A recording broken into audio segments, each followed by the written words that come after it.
Good morning, everyone. My name is Matt Studi. I am the youth pastor here at Washington Heights. We're so glad you chose to Jonah. Good words, Matt. All right, let's start again. So glad you chose to join us this morning, whether here live in the auditorium or watching online. We're glad you're here. One quick announcement about something that's actually happening right now, but don't get up and leave. Okay, you can start next week. We have a class going on right now called Starting Point, and this is for anybody who has questions or wondering kind of what your next steps are, or questions about your faith. And it's for anybody, whether you're a new believer or someone who's been around a long time. If you have questions, Starting Point is a great place to get plugged in and begin your journey. That's going on right now in room 500, but it'll also be going on for the next series of weeks at 10:45 in room 500, just across the way. If that's something you're interested in, make sure you plug into that next week. Don't leave, stay here. There's a great message coming. They asked me to speak this morning. It's an honor to be up here. They normally keep me locked away with the students, but I'm going to have a great time. I'm excited to be here. Happy 4th of July weekend. No, you could clap for that, like go America, right? I'm wearing my red, white, and blue striped shirt. I feel like a superhero up here. I wasn't going to talk about it, but I thought, I don't know, any of your neighbors like mine? Like, I think my neighbors spent like $72,000 on fireworks this year. Like, they're still going, like they're going off. Yeah, right? Like, where do they get the money for this? And why do they keep shooting them when I'm trying to sleep? It's kind of rude. This morning, I wanted to start off talking about the MCU. Where are the fans of the MCU? Where are you at? All right, I thought maybe there'd be a couple of you in here. Well, that's awkward. Maybe you don't know what it is. Let's start over. The Marvel Cinematic Universe. Are you any fans of that in here? The Avengers? Yeah, make some noise. There was a new movie released. In fact, it's the final one in this current story arc this week, Spider-Man Far From Home. I haven't gone to see it yet. If you've seen it, don't spoil it. I want to go see it. But I'm a fan of the MCU, but it didn't start out that way. See, when the Avengers first came out, it's like 11 years ago. And if you look at this Marvel Cinematic Universe, what's amazing about it is it's like, I think it's the single greatest story or history of movies ever put on film. They've taken this story arc, this huge story arc. It's lasted over a decade. There's 23 total films, and they all weave and blend into each other. And it's pretty amazing. When they first came out, though, I wasn't really a fan. I didn't get connected to it. See, I'm like a fan of Batman. Any Batman fans in here? Why are we talking about this in church? There's a spiritual point. I'm going to make it. Trust me. So I was like a fan of Batman, and like Batman was my guy, and I kind of vibed with him because, he's this wealthy guy. I'm not. He was this wealthy guy, and like he used his money to, create weapons and this alter ego, this vigilante. They would go out, and he didn't have any particular superpowers. He was just a guy who was trying to make things better, and I think that kind of resonated with me. And so I kind of avoided the Avengers because they're from that other studio, and I couldn't cross over. I felt like, no, I have to throw all of my allegiance into one. I can't be fans of multiple superheroes. But I had a very good friend of mine who's like a Marvel super fan, like he was always about it, and he's all, no, Matt, you really got to go see Captain America, the first Avenger. Like, start with one, and if you don't like one, like, I'll stop bugging you about it. And he kept on and on, saying, no, I'm Batman, I can't. I'm not really Batman, like, I just like watching Batman. So he said, maybe I am. He said, no, you have to go see it. So I finally relented. I said, all right, okay. If I watch it on Netflix, will you kind of leave me alone about this? So I sat down, and I watched Captain America, the first Avenger. And I was hooked, right? You guys know what I'm talking about. Like, you get through it, and at the end, there's always those advanced trailers for the next movie. You go, oh, now I got to watch that one too. And like, I sat down and I spent a weekend just binge watching like 14 movies. And I'm like, no, family, leave me alone. I'm watching the Avengers right now. I can't be like I'm watching these superhero movies. And I'm thinking about it, well, what is it about the Avengers? What is it about these series of movies that's captivated us as a nation so much? Because I look at what's going on in the box office right now, and there's generally two veins of thought. There's the remake. They're redoing everything that's already been done. And then there's superheroes. I saw a meme online this week. It was classic. It had a picture of a movie marquee and the names of the movies that were showing in the movie theater. And then underneath it said, the 90s called. They want their movies back. It's like on the marquee was Men in Black, Toy Story, The Lion King. It's like, am I in like an alternate universe? What's going on right now? So there's the remake. And then there's superhero movies. And I think like superhero movies draw us in because there's a little bit of something for everyone, regardless of where you are, regardless of your age or, sophistication and what you like in a movie. Like you can go to a superhero movie and like if you're into like, moral dilemmas, like there's good character development, like there's always a dilemma for the good guy. Are they really all good or maybe they're partly bad? There's like action and adventure, like things are blowing up. It's like My Neighborhood on the 4th of July. There's like the Marvel ones, they incorporate comedy into it. Like maybe if, you like looking at good-looking people, there's usually a bunch of those too. And so like there's something for everything. But I think the common thread through all of them that draws us in is the superpowers, right? Right? Like I watch these movies and on some level I think all of us at some point in time watch these superheroes and as they're doing things and you go, man, I wish I could do that. All right, let's play a game, all right? I'm a youth pastor. We play games. This is an audience participation thing, so please play along or I'm just going to look silly up here. Here's what we do. I'm going to mention something. If you agree with it, raise your hand. Like, just raise your hand. If you don't agree, don't boo or anything. That'd be rude. Just raise your hand if you agree. So raise your hand if you have ever wished you had the ability to fly. Like almost every hand in here. Like I remember when I was little, like I wanted to fly. I don't know what that is. But it's like flying, like superhero. Like I feel like I want to fly. Like man, that'd be so cool if I could. But when I was little, the only flying I did was like over the handlebars, and that usually ended bad. But I wish you could fly, like most people do. Like how cool would it be if you could just take off and fly? Raise your hand if you've ever wished you could climb up the side of a skyscraper and then like sling a web and go flying through the city. Raise your hand. All right, a couple Spider-Man fans. Okay. Raise your hand if you ever wished you could turn into like a menacing, muscle-bound freak. Just, right? Like there's a couple of you who are already there. Like I saw him walking and like lay off the gym like you've gone too far. Right? Like, I'm just jealous because, like, I go to the gym and I can work out for 24/7 and I'm just this scrawny, weak guy. And that's okay. I'm just jealous of you. Raise your hand if you ever wish you could travel through time. Yeah. Like, where would you go? Like, go down where would you go? Where would you drop in? Who would you see? What would you want to watch happen? Like for me, like I'm kind of a weirdo with superheroes. Like I think more like practical.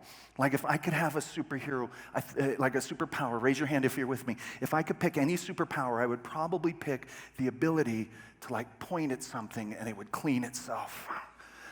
Where are my people at, right? Like, oh, the dishes, oh, they're clean. No, the bathroom. I don't know why that's the bathroom, but...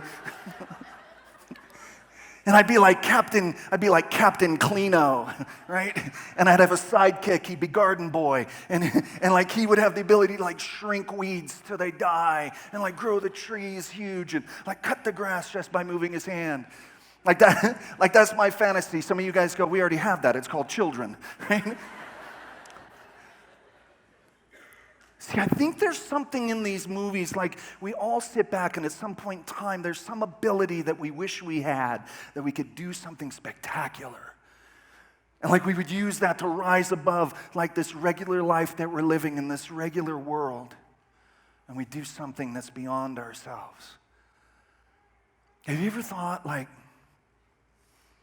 if God came to you and he said, I'll give you whatever you ask for. Like, what would you ask for? Like, where would you go with that? What would be the deepest desire, the cry of your heart? It's like, God, I want to...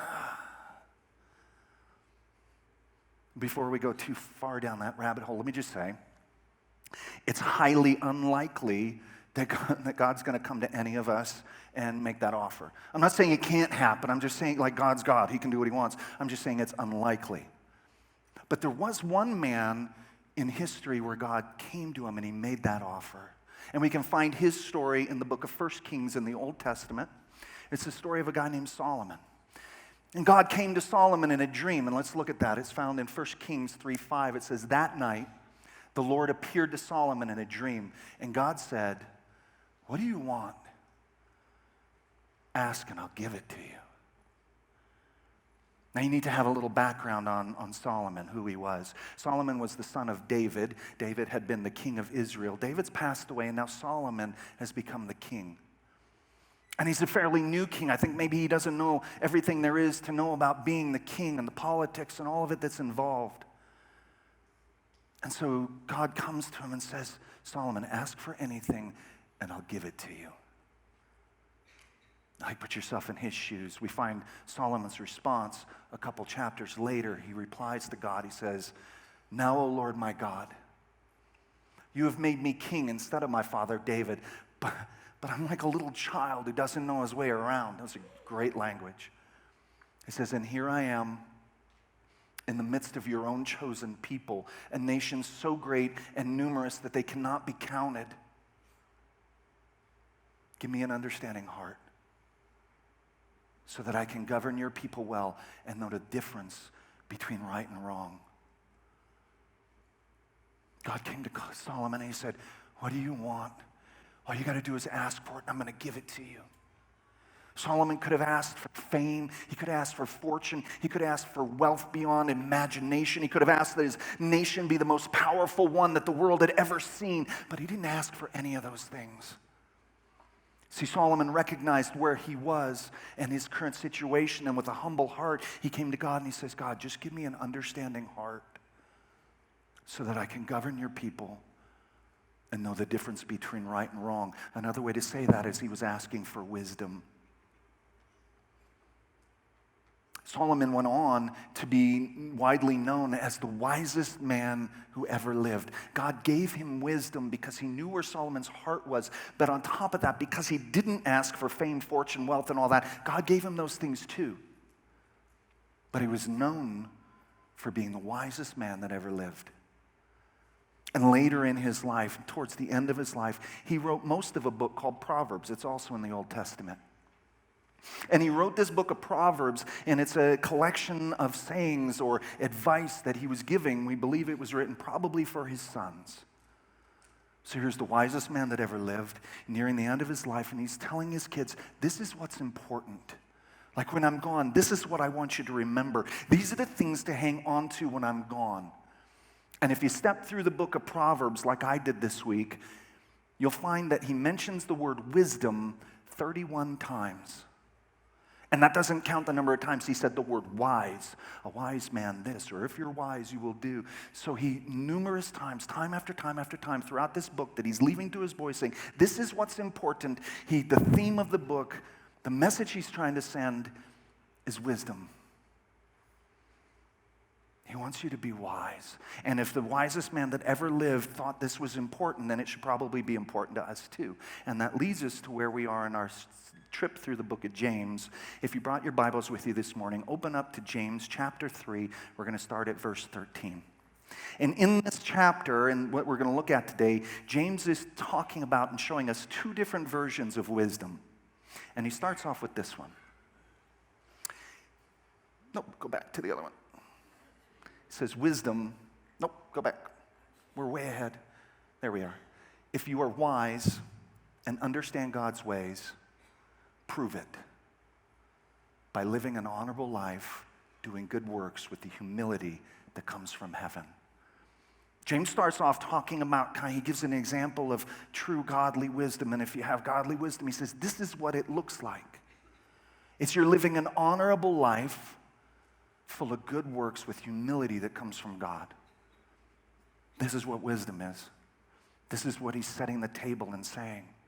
But I think before we go much further in talking about wisdom, I think we have to understand what wisdom is and what the definition of it is, and understand that there's different ways to look at wisdom. Not everybody views wisdom the same.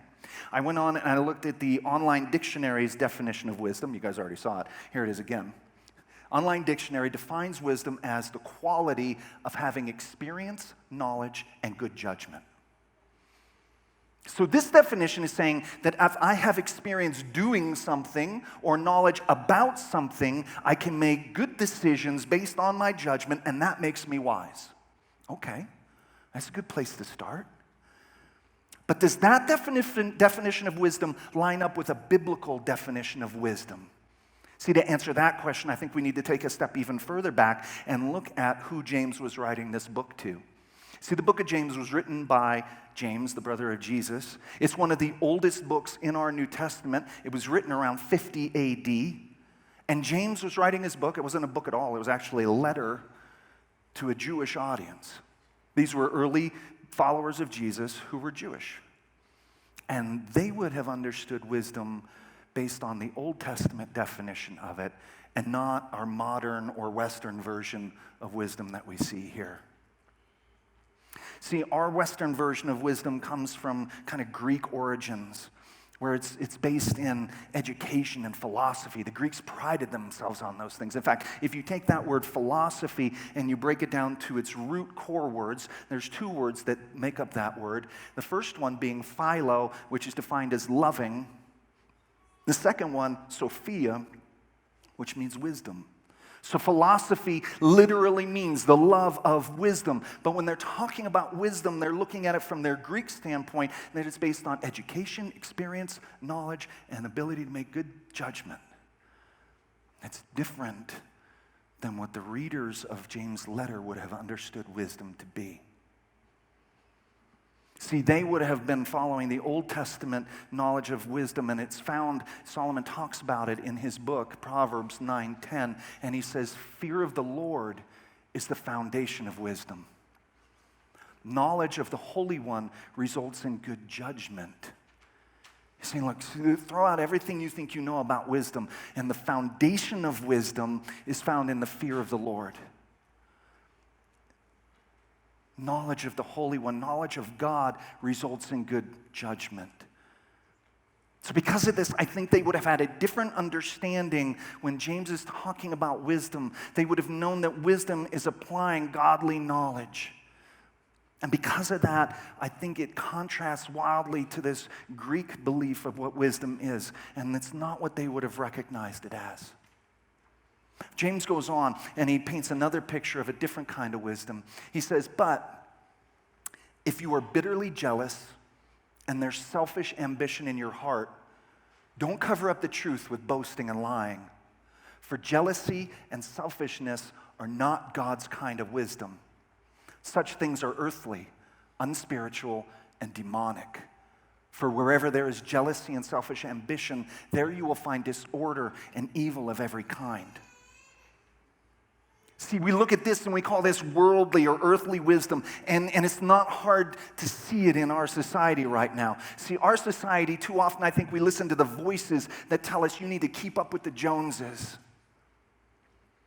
We listen to them say, you need to get what you can because nobody's going to look after you, so you got to get what you can while you're here. We listen to those voices that say, we should constantly be seeking more.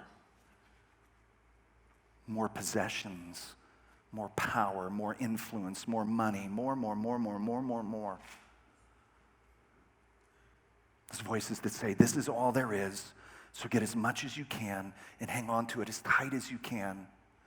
And use your knowledge and experience to leverage the circumstances so that they play out in your favor, regardless of who gets in the way. Friends, let me tell you, this isn't true wisdom. Because true wisdom is revealed by actions and attitudes that honor God. If you're taking notes, circle, highlight, underline that one. True wisdom is revealed by actions and attitudes that honor God. See, it all starts with Him. It's not about what I can get. It's not about what I have. It's not about grabbing as much as I can. Maybe you've heard a saying, it's the root, money is the root of all evil. And I mean, that's close. That's a paraphrase from a Bible verse found in 1 Timothy 6:10. It says, the love of money is the root of all kinds of evil. See, wisdom, kind of like faith, is a heart thing. So where's your heart? Is the deepest desire of your heart found in the things of this world that are temporary? Or are they found in the things of God? Is your heart rooted in the things and the people that matter to God? This is the message that he's telling us. But he also goes on to say that, look, there's consequences to earthly wisdom. And he lays out what they are. He says, first of all, there's disorder and evil of all kinds. That word disorder, you could also call it chaos. And it doesn't take much. You look out on the society that we live in, and you see disorder and chaos kind of reigns.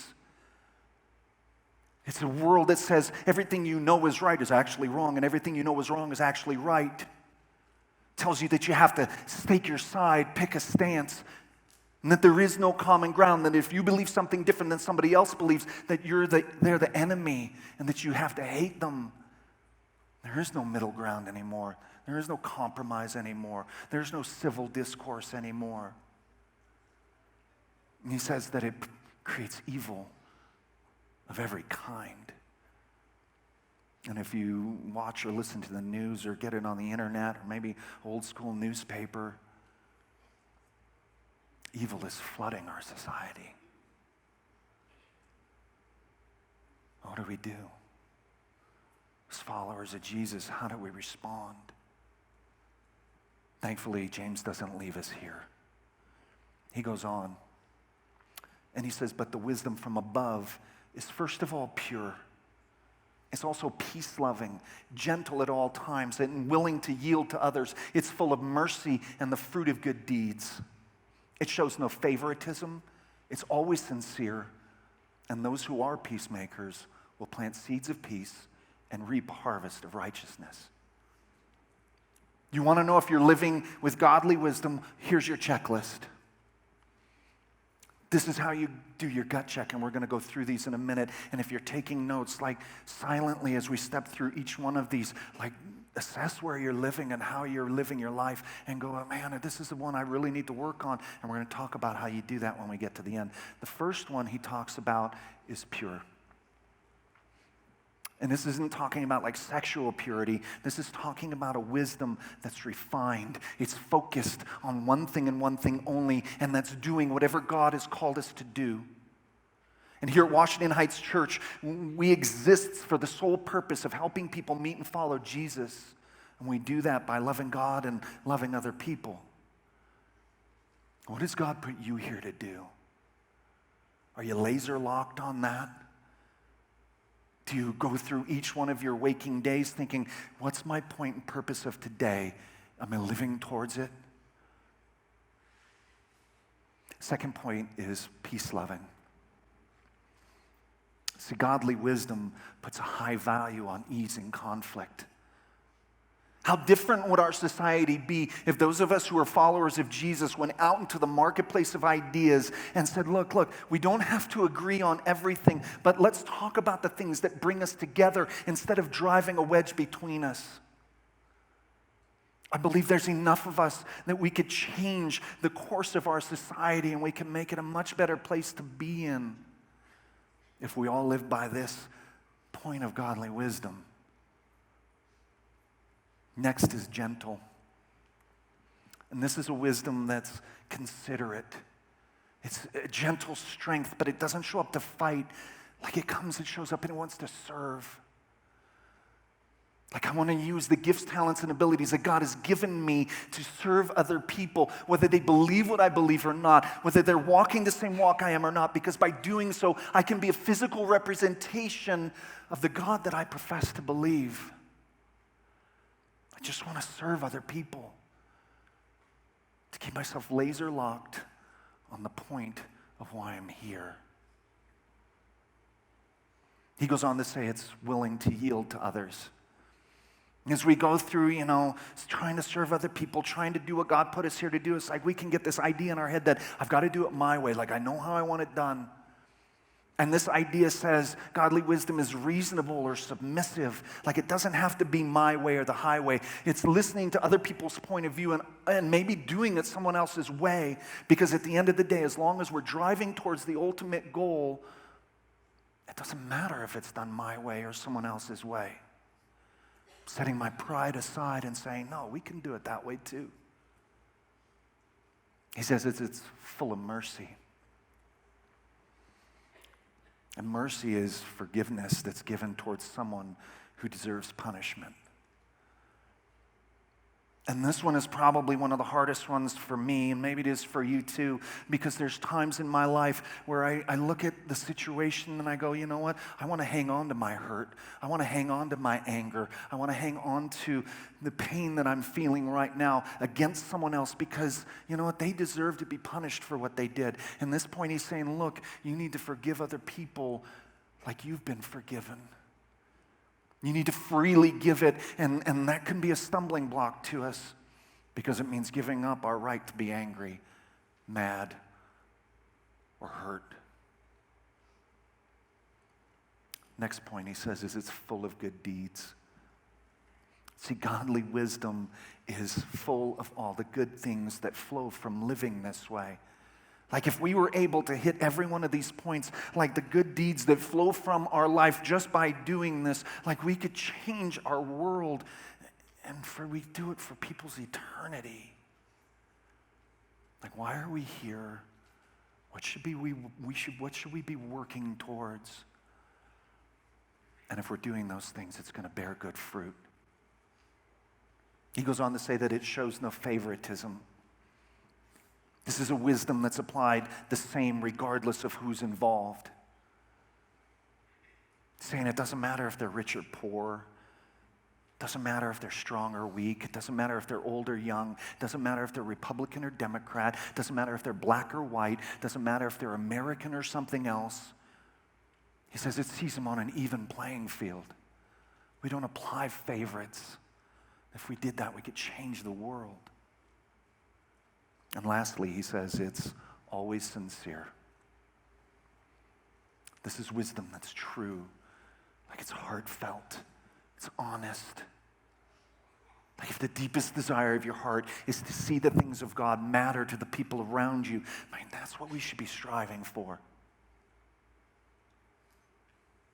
And you go, okay, Matt, I got that list, but like, how do I get that kind of wisdom? Like maybe I'm trying to do it on your own. Maybe you're trying to hit those points in some way or another, and you go, man, I fall short time and time again. Well, James tells us how we can get that kind of wisdom. Earlier in his book, in James 1, chapter 5, he says, if you need wisdom, ask our generous God, and he will give it to you. He won't rebuke you for asking, but when you ask him, be sure that your faith is in God alone. Do not waver, for a person with divided loyalty is as unsettled as a wave of the sea that's blown and tossed by the wind. He's saying, look, if you want that kind of wisdom, ask him for it. If you come with true and sincere intentions, it's the cry of your heart, God, I want to live with the kind of wisdom that James is describing here. He says he will give it to you, but you have to be sure that you're asking and you're sure what you want from God, and then don't waver from it. Otherwise, you'll be like a wave tossed in the sea. Because it's not by anything we do. It's not because of us that we can live a life and change the world. It's because of everything that he's done. It's because we continue to put our faith and hope in him and him alone. And he will give you wisdom. I'm going to close up with one more passage from Solomon back in the book of Proverbs, because I think he sums up this whole thought pretty well. He says, my child, listen to what I say and treasure my commands. Tune your ear to wisdom and concentrate on understanding. Cry out for insight and ask for understanding. He says, search for them as you would for silver. Seek them like hidden treasures. Then you will understand what it means to fear the Lord, and you will gain knowledge of God. For the Lord grants wisdom. From his mouth come knowledge and understanding. He grants a treasure of common sense to the honest. He's a shield to those who walk with integrity. He guards the path of the just and protects those who are faithful to him. He says, then you'll understand what is right, just, and fair, and you'll find the right way to go. For wisdom will enter your heart, and knowledge will fill you with joy. Wise choices will watch over you, and understanding will keep you safe. You want to live with godly wisdom, ask him for it. Believe he's going to give it to you. And then let him fill you with the joy that his true knowledge will bring.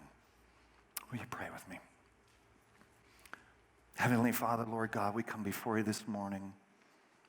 We acknowledge that you're the Lord and giver of life. You're the creator of all things. Everything exists because your hand has made it.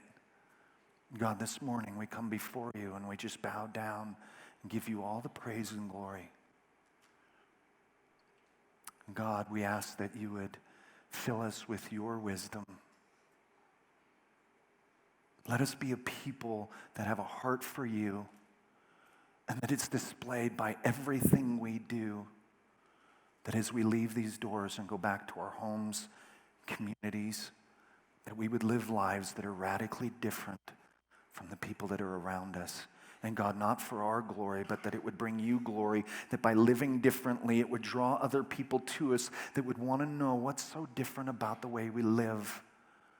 And God, that would draw more and more people to you. God, I thank you for this time and this place. I thank you for your word. I love you, and I pray these things in Jesus' name. Amen. You guys, thanks for coming. You guys have a great week, and we'll see you next Sunday.